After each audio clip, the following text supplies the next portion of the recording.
আমার স্বামী মাসের প্রথমে তার বেতনের সব টাকা আমার হাতে তুলে দিলেও তার এক পয়সা খরচ করার অধিকার আমার ছিল না। কোনো জিনিসের প্রয়োজন হলে নিজেই কিনে এনে দিত, তবুও আমার হাতে টাকা খরচ করতে দিত না। মাসের শেষে কড়ায় গণ্ডায় সব হিসাবও বুঝে নিত। এসব নিয়ে আমার অবশ্য তেমন সমস্যা ছিল না।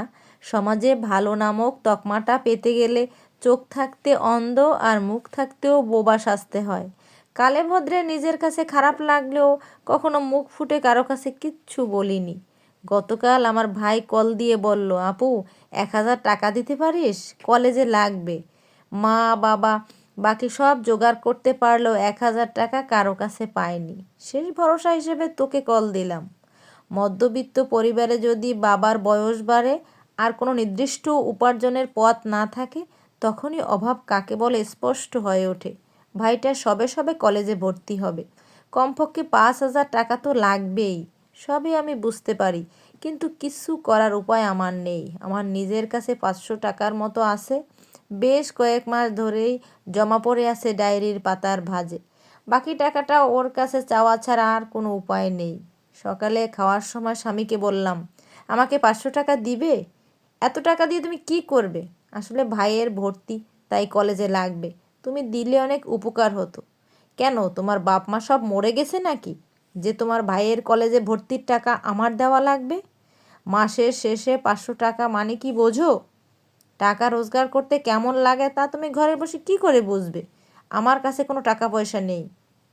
মাসের শেষে যে হাতে টাকা থাকে না, এটা আমি বেশ ভালো করেই বুঝতে পারি। তবে স্বামীর দেওয়া উত্তরটা কেন জানি কানে বেজে চলছে।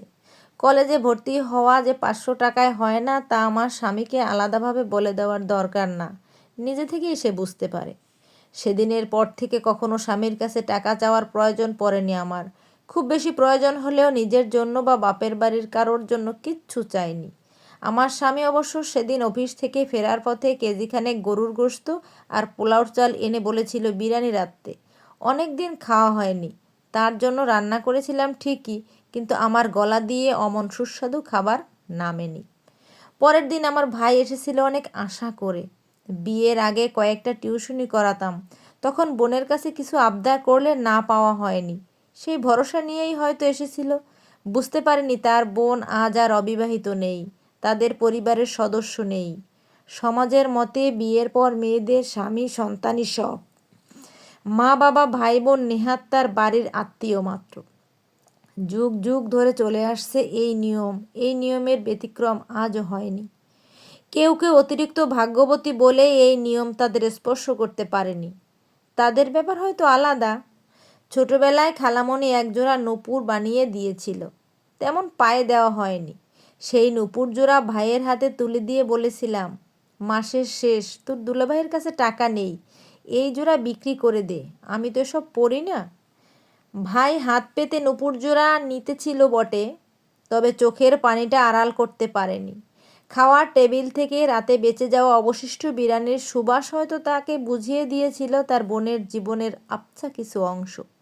স্কুল পাশ করার ছেলের বয়স তো খুব একটা কম হয়নি।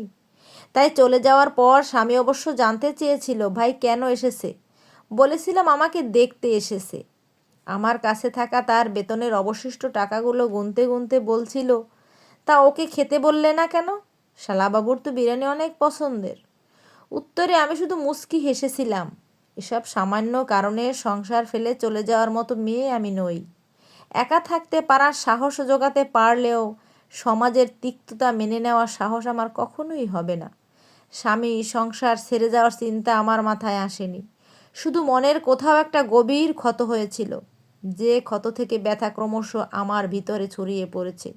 কষ্টে চোখের পানি বেরিয়ে এসেছে, বুকে তীব্র ব্যথা অনুভব হয়েছে, পরে আবার ক্ষতটা শুকিয়েও গেছে। আচ্ছা, এসব ক্ষত কি কখনো শুকিয়ে যায়?